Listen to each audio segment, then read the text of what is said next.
محترم ناظرین کرام، السلام علیکم۔ ناظرین، ہندو اپنے مردوں کو کیوں جلاتے ہیں؟ مرنے کے بعد جلائے جانے کے لیے ہندوؤں کی پسندیدہ جگہ کون سی ہے؟ ہندو مرنے والوں کی راکھ گنگا میں ہی کیوں بہاتے ہیں؟ اور ہندو دھرم میں کن لوگوں کو دفنایا جاتا ہے اور کن کو جلایا جاتا ہے؟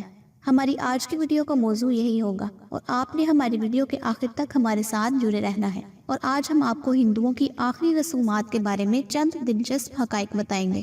ناظرین، ہندو مذہب میں مرنے کے بعد آخری رسومات کے متعلق حقائق۔ ہندو مذہب کے عقیدہ میں مکتی یعنی اخروی نجات کا کنسپٹ ہے، جس کے تحت اگر انسان مرنے کے بعد اس کا جسم جن عناصر سے بنا ہے وہ اگر اپنی اصلیت کو واپس نہ لوٹے تو وہ مکتی یعنی ابدی سکون نہیں پا سکتا، اور اس کی روح ہندو مذہب کے عقیدے کے مطابق اس دنیا میں بھٹکتی رہتی ہے۔ ناظرین، ہندو مذہب کے عقیدے کے تحت انسانی جسم 5 چیزوں سے مل کر بنا ہے۔ ہمارے مطابق نہیں، ہندوازم کی بات کر رہی ہوں۔ مٹی، پانی، آگ، ہوا اور آکاش یعنی آسمان۔ اور ہندو مذہب کے مطابق انسانی جسم کو ان 5 چیزوں سے بنا کر دنیا میں بھیجا گیا ہے، مگر جب انسان کی موت واقع ہوتی ہے تب ان چیزوں کو اپنی اصلیت کی طرف لوٹنا پڑتا ہے۔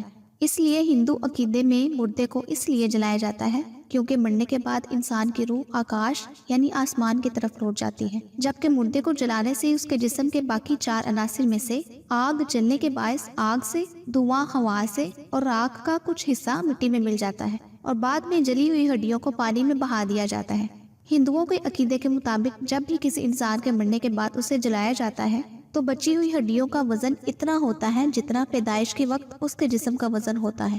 ناظرین، انتم سنسکار کا آپ نے نام سنا ہوگا۔ انتم سنسکار یا اگنی سنسکار کے علاوہ ہندو دھرم کے عقیدے کے مطابق مردے کو بہتے دریا میں بہا دیا جاتا ہے۔ ہندو مذہب میں بھارت کا شہر وارانسی بہت مقدس خیال کیا جاتا ہے۔ یہ شہر دریائے گنگا کے بالکل کنارے آباد ہے، جو بذات خود ہندوؤں کے نزدیک مقدس دریا کی حیثیت رکھتا ہے۔ چونکہ وارانسی شہر اور دریائے گنگا دونوں ہندوؤں کے نزدیک مقدس ہیں، اس لیے ان کی یہ کوشش ہوتی ہے کہ اپنے مردوں کو وہاں گنگا کے کنارے لے جایا جائے اور انہیں وہاں پہ جلایا جائے۔ اور یہاں پہ کئی شمشان گھاٹ بنائے گئے ہیں، جس طرح ہمارے جنازہ گاہ ہوتے ہیں ان کے شمشان گھاٹ ہوتے ہیں۔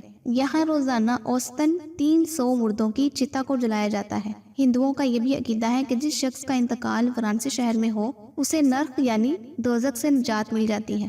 جس طرح ہم کہتے ہیں کہ اگر کسی کا حرم شریف میں، سعودی عرب میں، مکہ شریف میں یا مدینہ شریف میں انتقال ہو جاتا ہے اور جنت البقیع میں اس کو دفن کیا جائے تو اسے دوزخ سے نجات مل جاتی ہے اور ڈائریکٹ جنت میں جاتا ہے، سیم ان کا یہی کنسپٹ ہے کہ جس شخص کا انتقال وارانسی شہر میں ہوتا ہے اسے دوزخ سے نجات مل جاتی ہے اور وہ سیدھے سورگ یعنی جنت میں چلا جاتا ہے۔ اس لیے وہ اپنے قریب المرگ افراد کو جو موت کے بالکل قریب ہوتے ہیں ان کو وارانسی شہر میں لے آتے ہیں اور جہاں ان کے مرنے کا انتظار کرتے ہیں۔ ناظرین، ہندو دھرم میں انتم سنسکار یا اگنی سنسکار ہی وہ طریقہ ہے جس کے بغیر آتما یعنی روح کو مکتی نہیں ملتی۔ ناظرین، بھارتی ریاست اتر پردیش میں واقع اس شہر وارانسی میں مرنے کے بعد یہی گنگا کنارے ان کی چتا جلائی جاتی ہے اور ان کی راکھ وہیں گنگا میں بہا دیتے ہیں اور پیتل کے چھوٹے سے برتن میں اس کی جو آستیاں ہوتی ہیں یعنی ادھ جلی ہڈیاں، اس کو آستیاں کہتے ہیں۔ ادھ جلی ہڈیاں خصوصاً سر اور چہرے کی ہڈیاں ساتھ لے کر واپس چلے جاتے ہیں، جو بعد ازاں مقررہ مدت کے بعد اسی دریائے گنگا میں دوبارہ بہا دی جاتی ہیں۔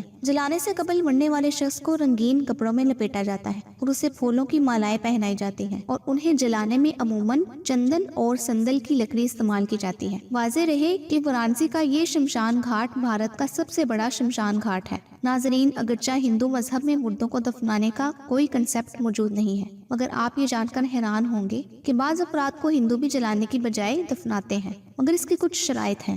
2 سال کی عمر سے پہلے انتقال کرنے والے بچوں کو دفنایا جاتا ہے اور وہ افراد جنہیں یہ مقدس جانتے ہیں یعنی پنڈت وغیرہ انہیں ہندو جلاتے نہیں ہیں بلکہ زمین میں دفناتے ہیں۔ اس کی وجہ یہ ہے کہ ہندو کا یہ کنسپٹ ہے کہ مرنے والوں نے زندگی میں جو بھی گناہ کیے ہوتے ہیں وہ آگ میں جل کر راکھ ہو جاتے ہیں اور ختم ہو جاتے ہیں اور اس سے نرک یعنی دوزخ میں ان کے گناہوں کی سزا نہیں ملتی۔ اب چونکہ 2 سال سے پہلے مر جانے والے بچے اور مذہبی شخصیات ہندوؤں کے نزدیک گناہوں سے پاک ہوتی ہیں، اس لیے جلانے کی ضرورت انہیں محسوس نہیں ہوتی بلکہ ان کی سمادھی بنا دی جاتی ہے۔ اب آپ کے ذہن میں آئے گا کہ یہ سمادھی کیا ہوتی ہے؟ سمادھی کے لیے ناظرین آلتی پالتی میڈیٹیشن جس طرح ہم کرتے ہیں اس صورت میں انہیں بٹھایا جاتا ہے اور اسی حالت میں سیدھا ڈائریکٹلی دفنا دیا جاتا ہے